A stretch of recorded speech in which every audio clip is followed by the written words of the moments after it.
Hello दोस्तों, स्वागत है आप सभी का BHDL 136 के एक और वीडियो सेशन में। दोस्तों, आज के इस वीडियो सेशन में हम सभी BHDL 136 पुस्तक के सेकंड ब्लॉक के चैप्टर 8 का डिस्कशन करेंगे। दोस्तों, मैं आप लोगों को पहले ही बता दूं कि इसी चैप्टर का एक और वीडियो सेशन पहले ही आप लोगों के लिए अपलोड किया जा चुका है, तो आप लोग पहले उस वीडियो सेशन को देख ले, उसके बाद इस वीडियो सेशन को देखिएगा ताकि आप लोगों के समझ में अच्छे से आ जाए कि आखिर ये चैप्टर क्या कहना चाह रहा है और इस चैप्टर में कितने सारे इंपॉर्टेंट क्वेश्चंस हैं।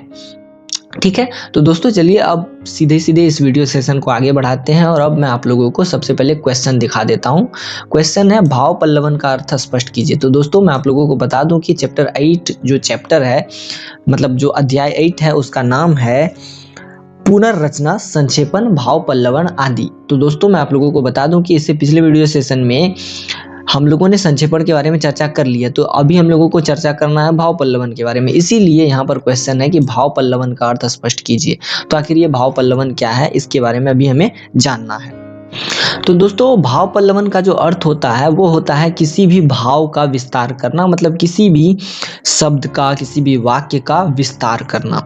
और दोस्तों इसके माध्यम से किसी उक्ति, सुक्ति, कहावत, लोकोक्ति, वाक्य आदि के अर्थ को विस्तार दिया जाता है। और दोस्तों विस्तार की जो आवश्यकता होती है वो तभी होती है जब किसी छोटे से वाक्य में, किसी छोटे से शब्द में एक बहुत बड़ा अर्थ छिपा रहता है या बहुत बड़ा भाव छिपा रहता है। ऐसी स्थिति में ही विस्तार की आवश्यकता पड़ती है, ऐसी स्थिति में ही भाव पल्लवन की आवश्यकता पड़ती है।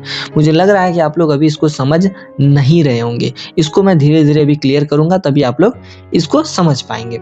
जैसे दोस्तों हम अपने भाषा व्यवहार में, वाक्य व्यवहार में बहुत सारी सुक्तियों का प्रयोग करते हैं, बहुत सारे सूत्र वाक्यों का प्रयोग करते हैं, कहावत का प्रयोग करते हैं, लोकोक्तियों का प्रयोग करते हैं। तो या तो हम इसका प्रयोग बोलकर करते हैं या स्वयं सुनते हैं, तो इस तरह से इन सभी का प्रयोग होता है। जैसे कि उदाहरण के लिए मैं आप लोगों को बता देता हूँ, थोथा चना बाजेगा ना, सॉरी, हाथ कंगन को आरसी क्या, पढ़े लिखे को फारसी क्या, नाच ना आवे आंगन टेढ़ा। तो ये सारी जो सुक्तियां हैं, लोकोक्तियां हैं, इसका प्रयोग आप अक्सर अपने आसपास में देखते हैं। इसी तरह ये भी है, परहित सरिस धर्म नहीं भाई, या फिर आप रहीम के दोहे भी सुन सकते हैं, जैसे बोलिए कमोल रत्न। इसके बारे में मैंने आप लोगों को पहले भी बताया था संक्षेपण में। ये संक्षेपण और भाव पल्लवन दोनों में आ सकता है। तो इस तरह से और भी है, रहमन पानी राखिए बिन पानी सब सून, ये भी बहुत सारे हैं। ठीक है, तो इस तरह से जो भी वाक्य आते हैं, लोकोक्तियां आती हैं, सुक्तियां आते हैं, तो ये सभी क्या है, बहुत छोटे छोटे वाक्य हैं, बहुत छोटे छोटे वाक्य, लेकिन अगर इनके अर्थ को विस्तार दिया जाए तो वो बहुत बड़ा हो जाएगा। क्योंकि अक्सर इनको जिन्होंने लिखा है, रहीम के दोहे को रहीम ने लिखा है, फिर कबीरदास के दोहे हैं उनको कबीरदास ने लिखा है। तो ये सब बड़े बड़े संत महापुरुष थे और इन्होंने क्या किया था कि छोटे छोटे वाक्यों में बड़े बड़े शब्द को कहने की शैली सीख ली थी। तो दोस्तों होता क्या है कि जब किसी सुक्ति, कहावत, मुहावरे या भाव या छोटे मोटे वाक्य जो होते हैं उसमें अगर ऐसे भाव या विचार गठे रहते हैं या जुड़े रहते हैं जिसका विस्तार आवश्यक होता है, तो उसी स्थिति में हम क्या करते हैं कि उनके भाव को विस्तार करने हेतु उसे लंबा खींचते हैं और इसी स्थिति को हम लोग भाव पल्लवन कहते हैं। और दोस्तों मैं आप लोगों को बता दूं कि आजकल के दौर में या पहले ज़माने से भी हमारे देश में या हमारी संस्कृति में जो कहावतें और लोकोक्तियाँ चलती आ रही है, उसमें बहुत सारे अनुभव और बहुत सारी चीज़ें, या कह सकते हैं कि बहुत सारे अनुभव के अलावा बहुत सारे ज्ञान भरे पड़े हैं। तो दोस्तों अगर हम सिंपली इसको कह दें, जैसे कि न नौ मन तेल होगा न राधा नाचेगी, या फिर अकेला चना भाण नहीं फोड़ता, या फिर राम जी ने कहा था जननी जन्मभूमि स्वर्गादपि गरीयसी। तो ये सब जो मुहावरे हैं, ये सब जो लोकोक्तियां हैं दोस्तों, इसमें बहुत सारी चीज़ें छिपी हुई है, बहुत सारे भाव छिपे हुए हैं। तो इसको जो है विस्तारित करना आवश्यक होता है। और हमारे जो पूर्व के महान विचारक, विद्वान, संत, महात्मा आदि रहे हैं, उनमें ऐसी कला थी कि वो जो है बड़े बड़े बातों को छोटे छोटे शब्दों में कह जाते थे, और जो साधारण मनुष्य होते थे वो उस शब्दों को, उस वाक्यों को नहीं समझ पाते थे। तो उसी स्थिति में साधारण मनुष्यों को या छोटे तबके के, मतलब छोटे तबके मतलब मेरा गरीब कहने का अर्थ नहीं था, या मतलब मेरा अर्थ था कि वैसे आदमी जो कि थोड़ा कम सोचते हैं, तो उनको समझाने के लिए भाव पल्लवन की आवश्यकता पड़ी। तो दोस्तों इसीलिए भाव पल्लवन होता है।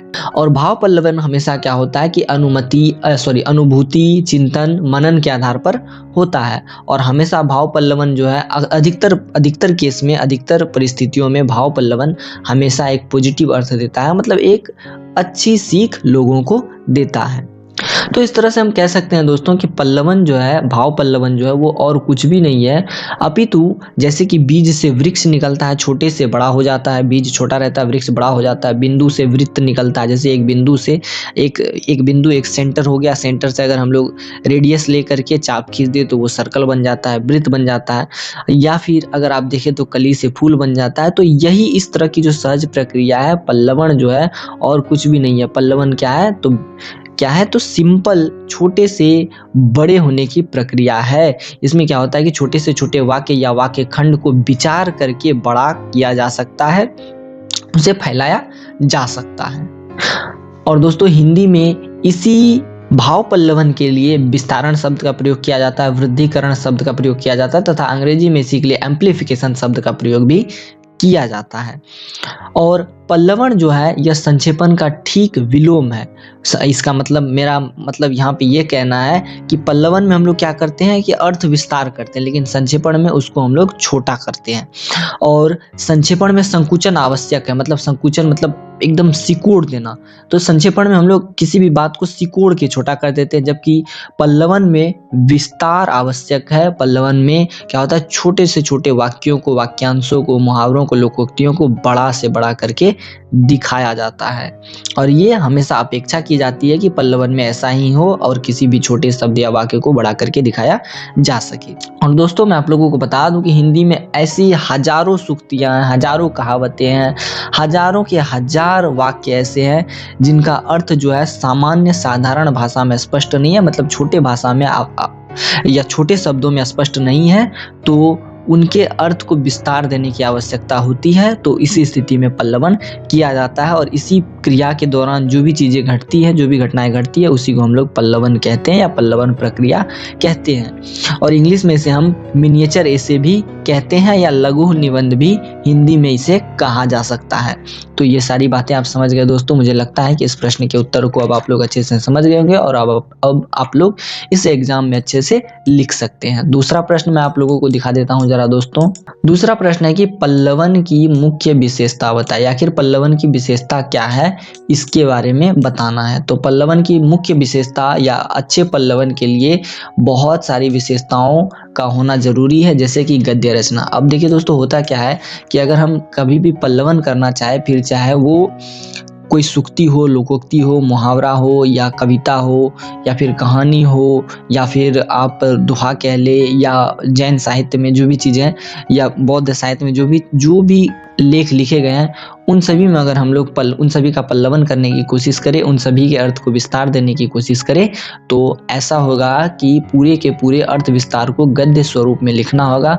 और गद्य के स्वरूप में ही व्यक्ति जो है हर चीज को अच्छे से समझ सकता है, हर शब्द को समझ सकता है, और गद्य के स्वरूप में ही सहज भाषा की प्रस्तुति भी हो सकती है। इसीलिए पल्लवन की एक मुख्य विशेषता है, या एक अच्छे पल्लवन के लिए गद्य रचना का होना जरूरी है। अब है सृजनशीलता दोस्तों। तो यहाँ पर यह कहने की कोशिश की जा रही है कि अगर कोई भी लेखक या कवि या कोई भी अगर पल्लवन करने की कोशिश करता है, तो उसे सबसे पहले अपने अनुभव के आधार पर ये देखना होगा कि वो पल्लवन करने में सक्षम है या नहीं। अगर उसका अनुभव, उसकी जो सृजनात्मक शक्ति है, मतलब उसके सोचने की जो शक्ति है, नई नई चीजें, अगर वो उसका जो अनुभव है, जो उसकी सृजनात्मक शक्ति है, वो कहती है कि पल्लवन किया जा सकता है, तो वो पल्लवन करेगा। और अगर उसे लगे, या किसी भी लेखक कवि को लगे कि नहीं, पल्लवन नहीं किया जा सकता है, मतलब उससे नहीं हो पाए, तो पल्लवन नहीं करना चाहिए। इससे जो है क्या होता है कि पल्लवन की विशेषता, जो सृजनशीलता की जो विशेषता है, वो नष्ट हो जाती है। अतएव पल्लवन रचना के लिए हमेशा लेखक को सृजनशील होना चाहिए, लेखक को अनुभव से परिपूर्ण होना चाहिए, और लेखक को काफी सारे अभ्यास की अभ्यास भी होना चाहिए। ऐसा ना हो कि बिना अभ्यास के ही लेखक क्या करे, पल्लवन करने लगे।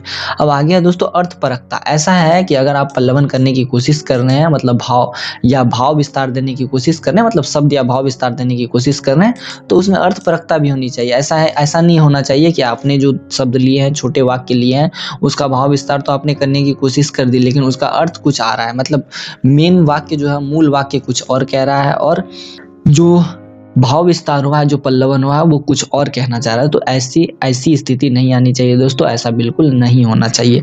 अब आगे हम मौलिकता।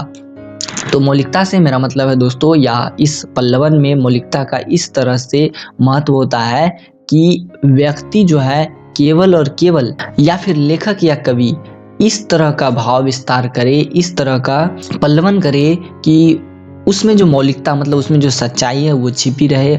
और इससे जो है अगर कोई व्यक्ति उस भाव पल्लवन को पढ़ता है, सुनता है, तो इससे उस व्यक्ति को भाव पल्लवन को पढ़ने या सुनने में खुशी मिले। और हाँ दोस्तों, भाव पल्लवन, एक अच्छे भाव पल्लवन की विशेषता ये भी होती है कि भाव पल्लवन में जो गद्य होता है वो सहज हो, सरल हो, ताकि सभी जो है भाव पल्लवन को समझ सके। ठीक है दोस्तों, ये भी आप समझ गए। और प्रवाहमयता और रोचकता भी बनी होनी चाहिए। ऐसा नहीं है कि भाव पल्लवन तो आपने कर दिया लेकिन उसमें कोई प्रवाहमयता नहीं है, प्रवाह नहीं है, कोई रोचक नहीं है, कोई रोचकता नहीं है, मतलब कुछ भी इंटरेस्टिंग नहीं है, तो कोई भी भाव पल्लवन नहीं पड़ेगा। इसीलिए भाव पल्लवन में प्रवाहमयता एवं रोचकता का होना जरूरी है। और उसके बाद शब्द विधान, आप जैसे कि पल्लवन कर रहे हैं और उसमें आपने जो शब्द का प्रयोग किया है वो आपने उलट पुलट कर दिया है, तो ऐसा भी नहीं होना चाहिए दोस्तों। शब्द विधान हमेशा एकदम सही होना चाहिए, जो जिस तरह से सटीक बैठे उसी का प्रयोग करना चाहिए। भाषा शैली भी सही होना चाहिए। ऐसा नहीं है कि आपको हिंदी में आपको भाव पल्लवन करने को कहा गया, आपने इस तरह से भाव पल्लवन कर दिया कि हिंदी में अंग्रेजी उर्दू सब मिक्स कर दिया, उर्दू फारसी बांग्ला सब मिक्स कर दिया, तो वो भाव पल्लवन नहीं, वो कचरे का पेटी हो जाएगा। ठीक है, तो मतलब वो कीचड़ सा हो जाएगा। तो इस तरह का नहीं करना है। भाव पल्लवन में भाषा शैली को भी ध्यान में रखना है। और यही सारी जो चीजें हैं, ये भाव पल्लवन की जो विशेषताएं हैं वो कहलाई जाएंगी। तो इतनी सारी बातें थी दोस्तों इस चैप्टर में। अब ये चैप्टर पूरा का पूरा समाप्त हो गया। मैं उम्मीद करता हूँ कि ये वीडियो सेशन आप लोगों को अच्छा लगा होगा, और जो पिछले वीडियो सेशन आ चुके हैं वो भी आप लोगों को अच्छा लगा होगा। फिर भी अगर कोई त्रुटि अथवा कमी है तो मैं क्षमा चाहता हूँ दोस्तों। मैं नेक्स्ट टाइम से सारी चीजें ठीक करने की कोशिश करूंगा। मेरे तरफ से प्रयास जारी है, मैं आप लोगों के लिए बेहतर से बेहतर कर सकूं, ऐसी मैं कामना करता हूँ। तो दोस्तों फिर मिलते हैं नेक्स्ट वीडियो में नए टॉपिक के साथ, नए चैप्टर के साथ। Till then tata bye bye.